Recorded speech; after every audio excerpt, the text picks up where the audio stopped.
Project Red Light was formed, and experimentation and test flying alien craft was begun in earnest. As I told you earlier, many of the craft we recovered were intact, appeared to have no damage whatsoever.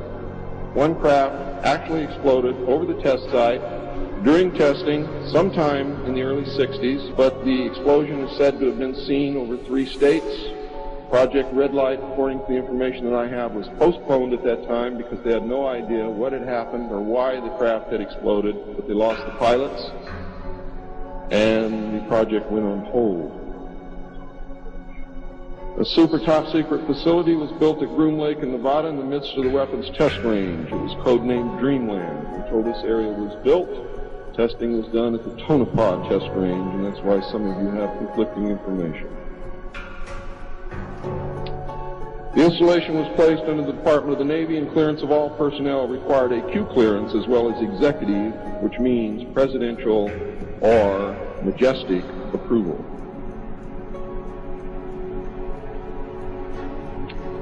This is ironic due to the fact that the President of the United States does not have clearance to visit the site. Many of you did not know that.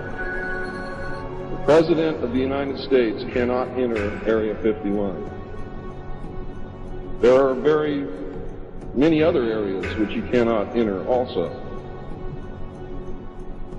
The alien base and exchange of technology actually took place in an area known as S4. Area S4 was codenamed the Dark Side of the Moon. The Army was tasked to form a super-secret organization to furnish security for all alien task projects. This organization became the National Reconnaissance Organization based at Fort Carson, Colorado. The specific teams trained to secure the projects were called Delta. A second project, codenamed Snowbird, was promulgated to explain away any sightings of the red light craft as being Air Force experiments.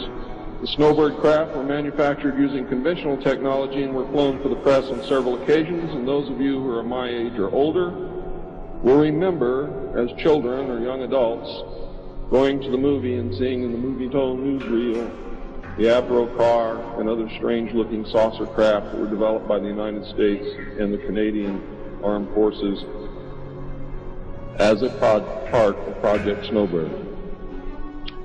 Project Snowbird was also used to debunk legitimate public sightings of alien craft, also called UFOs. Project Snowbird was very successful, and reports from the public declined steadily until recent years. But not just due to Project Snowbird. There was an intense ridicule, denial, and debunking campaign going on since the beginning. People stopped reporting what they saw. A multi-million-dollar secret fund was organized and kept by the military office of the White House. This fund was used to build over 75 deep underground facilities. Presidents who asked were told the fund was used to build deep underground shelters for the president in case of war. Only a few were built for the president. Millions of dollars were funneled through this office to MJ-12 and then out to the contractors, and was used to build top-secret alien bases as well as top-secret dumb or deep underground military bases. I think dumb is very appropriate. And the facilities promulgated by Alternative 2.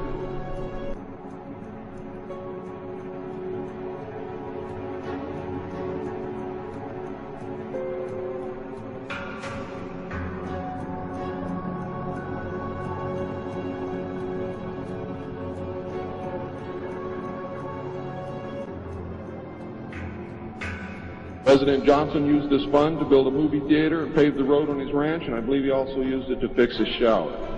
He had no idea of its true purpose, but he felt that because it was military money, it was his money.